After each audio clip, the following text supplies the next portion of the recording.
All right. Well, it's great to be together again. If this is your first time with us, though, my name is Lou. I'm one of the pastors here.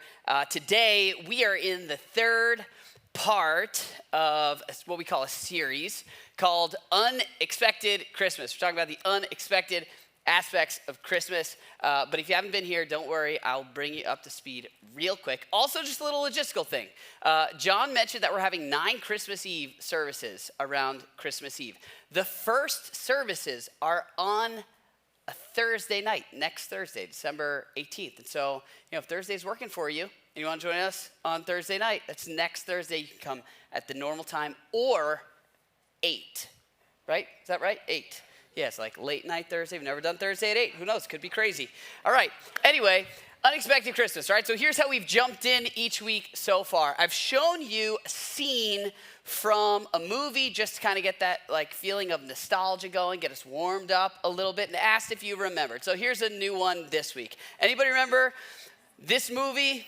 All right, this is the Santa Claus, in case you never saw the movie. Does anyone remember this scene that we're looking at right here? Yeah, okay. So this is the scene where our friend here, Scott Calvin, realizes, 1, that there is a Santa Claus, and 2, that he accidentally killed him. Santa Claus has fallen off the roof, and there are a lot of feelings there. And what I've asked you, as we've looked at all of these scenes, is if you remember the way you felt when you saw the scene for the first time. You remember the feelings that go with the scene. Familiar scenes have the ability to stir up within us familiar feelings. The feelings here are like a little bit of mystery, a little bit of anticipation. Not as much sadness as you would think for a dead Santa Claus, but there's a little bit of what's going to happen next? And if you know the movie, Scott Calvin becomes Santa Claus. But there's feelings here. The next scene, okay, we got one more. Anybody remember this? All right, this is from A Christmas Story. This is the scene where Ralphie has to dress up in the pajamas that his Aunt Clara bought for him, all right? And he's obviously not thrilled about it. You know the feelings that come with this scene? There's humiliation.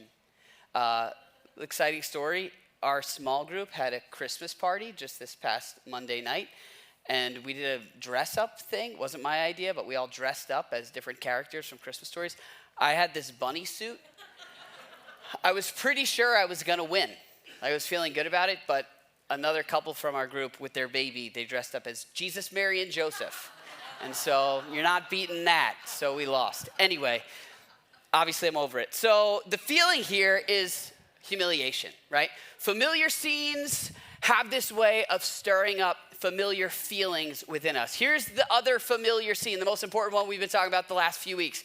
It's the scene of the birth of Jesus. And if your story's like mine, there are some familiar feelings that come with this familiar scene, right? Maybe for you, the feelings that you feel when you see this are feelings of peace on earth, feelings of reverence, silent night, all is calm, all is bright.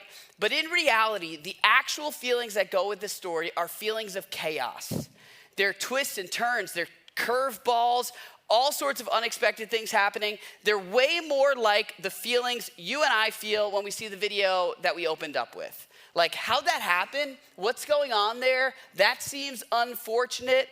How did this whole thing unfold? You and I, the way we feel when we see this is the way the ancient people in the ancient world would have felt when they see this down here. Why are they there? Who is that? Why did that unfold that way? Why is the baby in that manger? There's so much that goes on in this story. There's so many unexpected twists and turns. There's curveballs and there's chaos. And yet each one of us, each one of them has something pretty profound to teach us.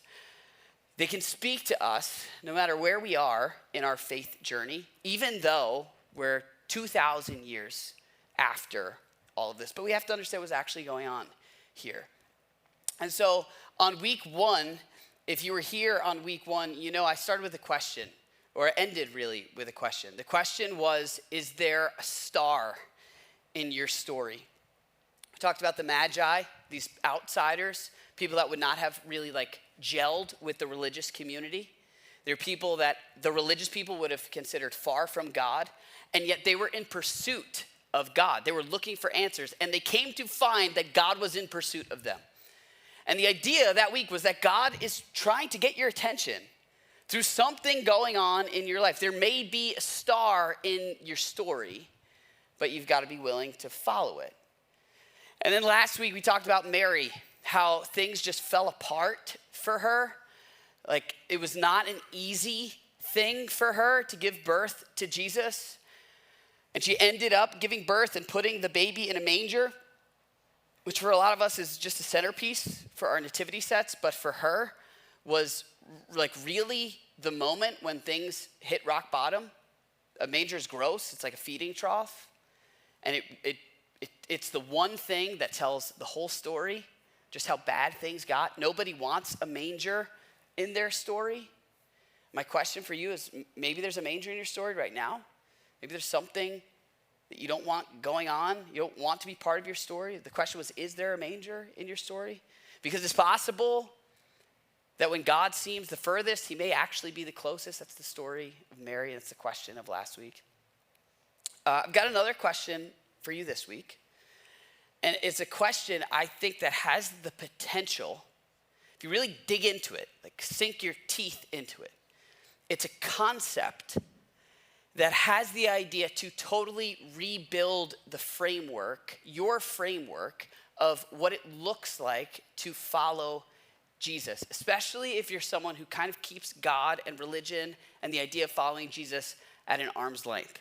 And it comes from the part in the story where the father of Jesus, the one who would play the father figure of Jesus, Joseph, is being told about the birth of Jesus. And here's what he's told.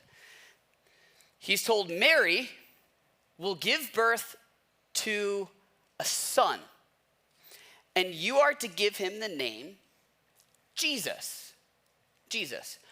Because, not and, but because he will save his people. Because, now, why does he say because and not and? Because the word Jesus means God saves, or literally means Yahweh saves. And so what he's saying is there's someone coming who's going to save. He will save his people. If you know the story with the shepherds are told that a baby is born, and they're told a savior has been born. Jesus showing up was the arrival of a hero. Like in everyday language that you and I use, it's a hero. There's a hero in the story. And so the question, rather than like building up to the question really that I think we could start with is there a hero in your story? Does it feel like, if you're a follower of Jesus, really, does it feel like there's a hero in the story? And if you're not a follower of Jesus, if you're just trying to like wrap your mind around this, try to figure out what it's all about, do you think it's possible to have a hero in the story? To live with a hero in your story? And not just say there's a hero, but really, really feel like you're living a story with a hero in it. Here's what I mean. So when I was in 10th grade, I was on a basketball team, and we played one of our rivals. It was Greenport, so we have to drive all the way out east. It was horrible. We drive all the way out there, and then the crowd did not like us. It was loud. It was a Friday night game. My ankle was sprained. I wasn't even playing in the game. I was on crutches, and it got down to the wire. Came down to the last play. We were down by one, just a few seconds left, and somebody on our team dribbles up the ball, and the ball ends up in the hands of a freshman with 1 second left. His name was Eli. Eli catches the ball and flips it up in the air. Buzzer goes off, and he makes the shot, and we win. He was the hero, and we all knew it. We went nuts. Literally, there's film of me hopping on the court with my crutches. We all jumped on him. He was like everyone. There was an involuntary response of overwhelming gratitude toward the hero. You know when there's a hero in the story. My dad, on a number of different occasions, has saved people from drowning. One of his childhood best friends, he saved from drowning. When they were young, high school, middle school, they together tried to swim across this huge lake. And they got to the middle, and his friend looks at him and goes, I'm not gonna make it. Like in the middle of the lake. And my dad's thinking like, oh no. But he talked the guy through his like state of panic. Eventually they made it all the way across the lake. And even now, his friend will tell me, he's told me on a number of occasions, hey, your dad, that day your dad saved my life. He's like, you know when there's a hero in the story. You feel it. And so my question, again, for you, if you're a follower of Jesus, does it feel like there's a hero in the story if you follow Jesus? And if not, why? Or if you're like trying to figure this out, is it possible that you could live feeling like there's a hero in your story? And if so, how? Like you gotta say some magic words, like do certain things. Is this overhyped? Like, is it even possible? What does it actually look like to have a hero in the story? What this ultimately comes down to, and you know this, what this ultimately comes down to when we have a situation with a hero, there is an implied threat, right? And we don't feel the need for a hero if we don't feel the heat of a threat, right? Eli's not the hero if we don't need him to make the basket. There's no threat of losing, right? My dad's not the hero if there's no threat of drowning. And so the question then is, what is the threat when it comes to the story of Jesus? What did the hero show up to save us from? Well, Joseph is told, here's the threat. You ready?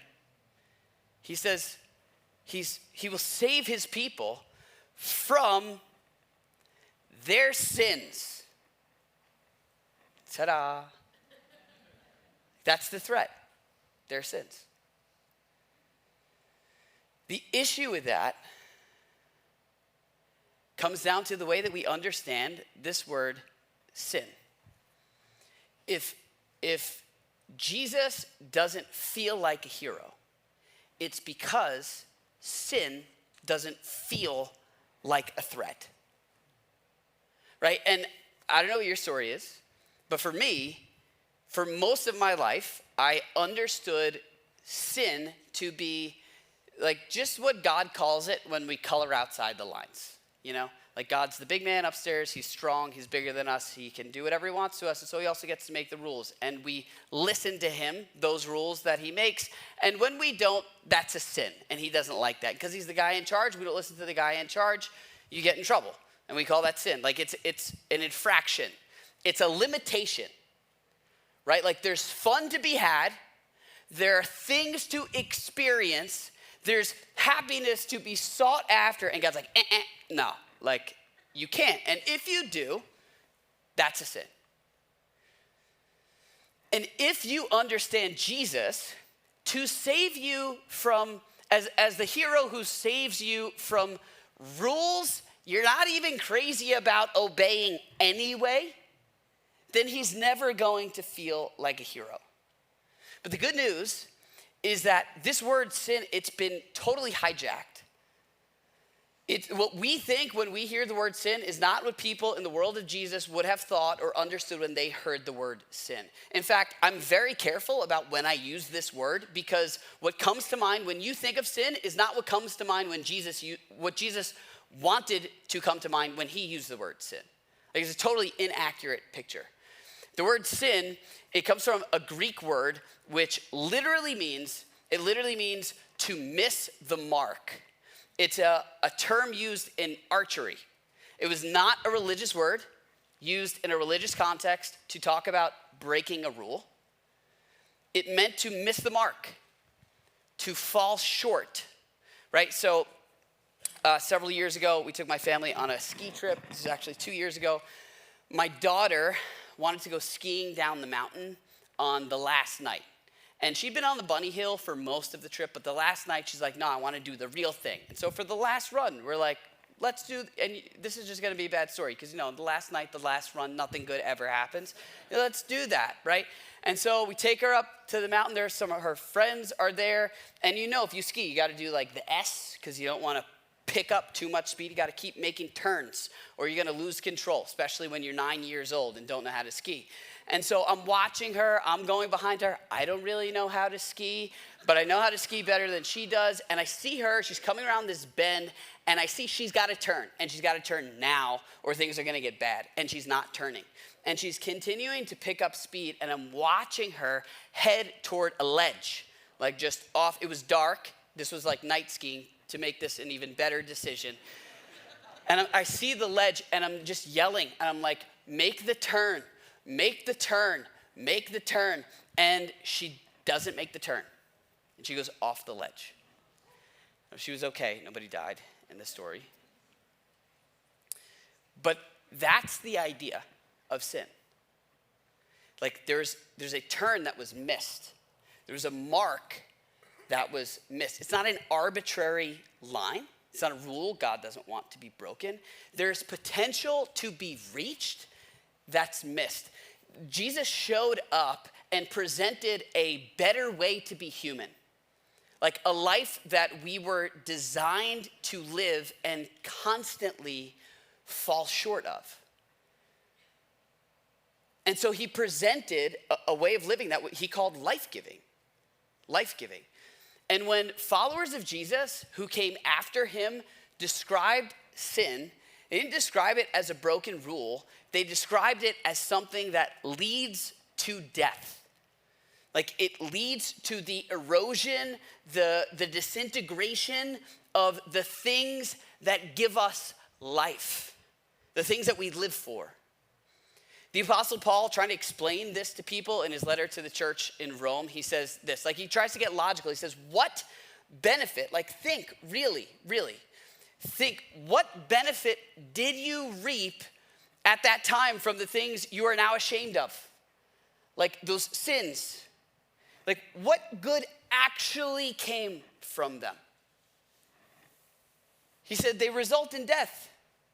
Like, think about it. He goes on in the same chapter, he says, for the wages of sin is death. This doesn't mean you're gonna be punished. It means if you do this, this is what you can expect in return. I was just reading an author who's talking about the theology of sin. He's like, we really need to stop thinking about God as someone who punishes people for sin and start thinking of sin as something that is punishing in nature. Like, and if you want to understand that for yourself, just like think of a sin and just embrace it wholeheartedly. Like lie, like whenever it's convenient. And watch the way it tears at the fabric of your most important relationships. Watch the intimacy like seep out of your marriage. Watch the distance form between you and your friends. It destroys the things that in life that we value. And so in the eyes of the Apostle Paul, like sin, it's not wrong. It's toxic. Like it's wrong in the same way it's wrong to put Gatorade in a gas tank. Is it wrong? Fine, it's wrong, if you want to use that word. But that half-truth paints a completely inaccurate picture. If you want to ruin what's good about the engine, pour Gatorade in it. And watch it like fall apart. This is the idea of sin. It ruins the things in life. It's not something God gets angry over. It ruins the things in life that are life-giving. And so yes, like if God is loving, then it is upsetting to him. But it doesn't end there. Like just to add insult to injury, he didn't just come to save people from sin in general. He came to save people from their own sin. Like their sins. Which is not something anybody wants to hear. But this is the reality of what the hero showed up to save us from. Like, I don't know about you, but I don't want to be saved from my own sins. I want to be saved from the sins of the other people in my life. Right? I want to be saved from the bad habits of the difficult people that I have to deal with.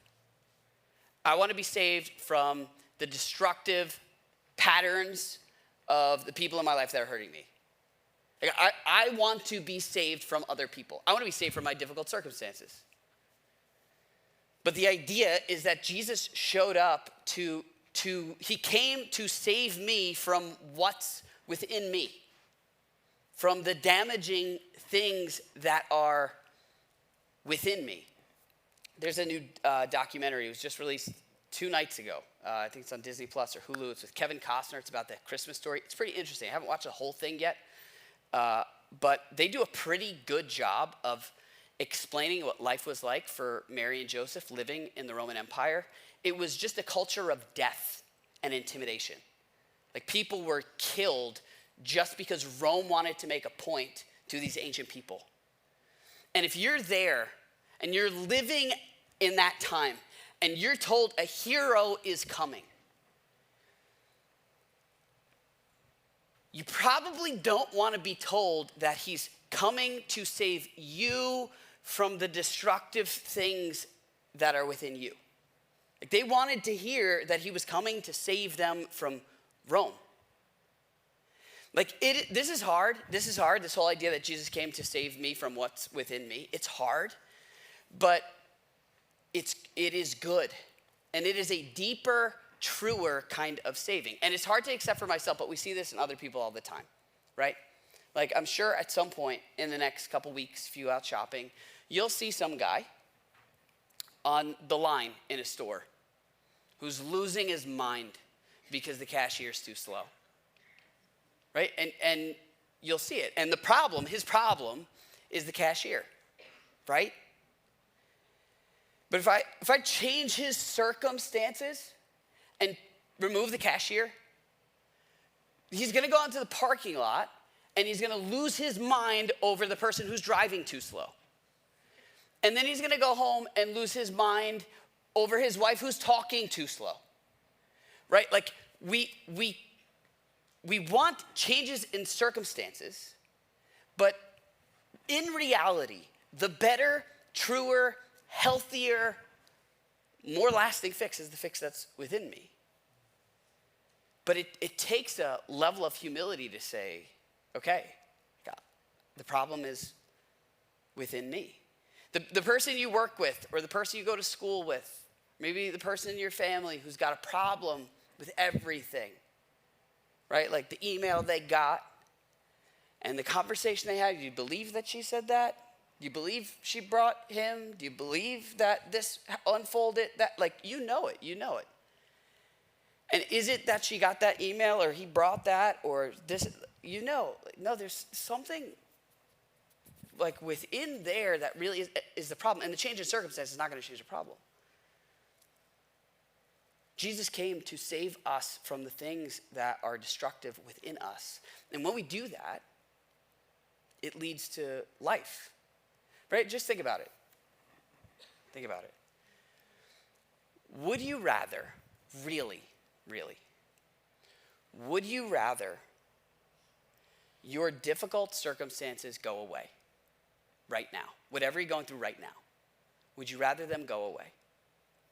Or would you rather have peace that's lasting and untouchable even through difficult circumstances? Because this thing whatever you're going through, it probably will end, but there'll be something else, right? Would you rather have more stuff? Or would you rather learn deep-rooted contentment? Because you'll get the thing that you want eventually, but then it's just something else. I'm speaking for myself here. I'm going to want it. I'm going to get it. I'm going to get something else. Like, would you change within us is always more valuable than change around us. And this is the message of Jesus. And it's hard. It's hard because it's easier to look for a change in circumstances. But Jesus shows up and offers something better and more lasting. And so what if right now, the problem that you're going through, the current tension that you're feeling, maybe it's in a relationship, maybe it's in a certain circumstance, maybe it's in the season of life. If there's a problem right now, I don't know what it is, so I can't speak for you. But what if the solution to that problem is in here and not out there? Like, what if something can change about that situation because something changes within you and not within your circumstances? That requires us to be looking to a hero who has come to save us from the broken parts within us. And that's the unexpected part of Christmas. It's one of the unexpected parts of Christmas. That's what he came to save us from. And then he invites people to come follow him. And he builds this movement that he calls the church, a group of people that are followers of Jesus. Could you imagine if you're someone who follows Jesus, we actually buy into this? Could you imagine if the church was known as being a group of people, known for having people who are quicker to look in the mirror than they are to point the finger? Like if they believe that the hero showed up to help them deal with themselves. Don't you think that should make us quicker to assess ourselves when something goes wrong than to go looking at the rest of the world and point out the problems with what everyone else is doing? But it's not human nature. And I don't know about you, but that's how the story I've always experienced with the church as a whole. And it's definitely not the reputation I've heard of as the church, of the church as a whole. People who are just constantly evaluating what's going on within them and gentle with the rest of the world. There's a guy an astronaut, just a little while ago. I don't remember how long ago, but not too long ago. He was supposed to be in space for 8 days. He got stranded for 9 months with his partner in space. 9 months. It's supposed to be 8 days, supposed to be 9 months. I can't sit stranded in traffic for 15 minutes. I can't imagine being out there for 9 months. And he came back. It was a big press conference. And one of the first questions, sat down, somebody gets on the microphone and goes, "Hey, who's to blame for you getting stuck up there?" And he takes a breath. He looks around. You should watch the video. He looks around. He goes, that's a hard question to answer because there's a lot that went wrong. But he goes, but I'll start with me. There's things I could have known. There's things I should have known. There's steps I could have taken. There's questions I could have asked, and I didn't. So if someone's going to blame, I'll start with me. I don't know anything about this guy, but I heard him say that. I'm like, that's a leader I want to follow. That's somebody I want to live like. And what's interesting is I went, did a little research on the guy after that. I found out that what he said was that for those 9 months up in space, stranded, the thing that got him through it was his relationship with Jesus. He spends 9 months alone with his partner and Jesus in space. And he comes back, willing to look within himself when he was not the first person to blame for that. What if that was the picture of the church? So Jesus shows up to save us from the issues within us. But it doesn't end there. There's one more piece to this. He could have made an announcement, right? He could have said, hey, the problem is you guys, you need to start looking at yourselves. But he didn't. The story could have ended with the announcement of the angel. But it didn't. Jesus, he showed up to be with us. And that's the story of Christmas. It's also the story of Christianity, what we call following Jesus. That we walk and live with him. And over time, that starts to do something within us. It starts to change us. So that those broken parts begin to heal. We become like him. But that's the story. Like he shows up to be with us. That's what Emmanuel means. Emmanuel, God with us. This whole process is not something we can do on our own.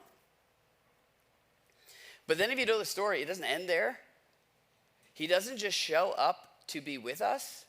He shows up to display the extent of his love for us. We're told he came to save his people from their sins, but we're not told what it's going to cost him. And what we end up finding out is that he would stop at nothing to rescue the people that he loves. That he was in this to save us, to be with us, even if it costs him everything. And there's a lot to that, but that's the story of Good Friday, Easter Sunday. We celebrate in April. Not just that he came to teach us his ways, but that he came to be with us. And that he showed the extent of his love for us by giving everything for us. And I don't know about you, but when it's the voice of the one who gave everything for us, everything for me, telling me to make a turn, telling me to do this or not do that, or deal with this, or watch out for this, it hits different. It's not just good coaching from a smart guy far away. It's coming from someone who gave everything. We're about out of time, but I'm going to ask the band to come back up here. But I want to close with this last story, the second half of this story. I told you that when my daughter was 9, we went on that ski trip.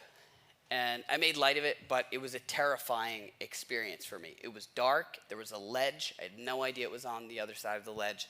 I'm watching her. And as she's skiing, she's picking up speed. She's heading toward the ledge.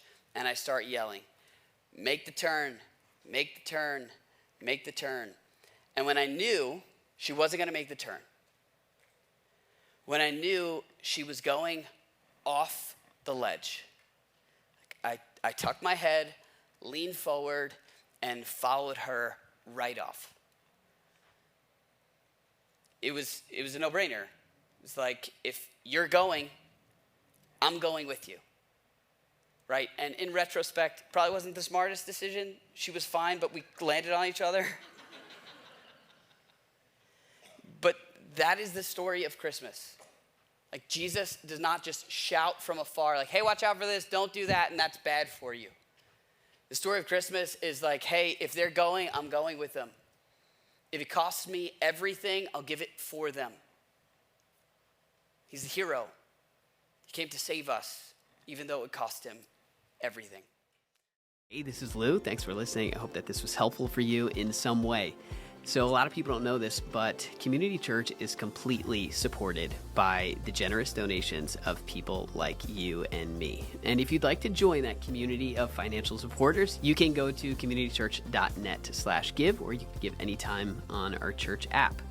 And so thanks for being part of this community, whether it's locally or from a distance. Thanks for investing in your faith. And thanks for being part of something that's bigger than yourself. Hope to see you soon.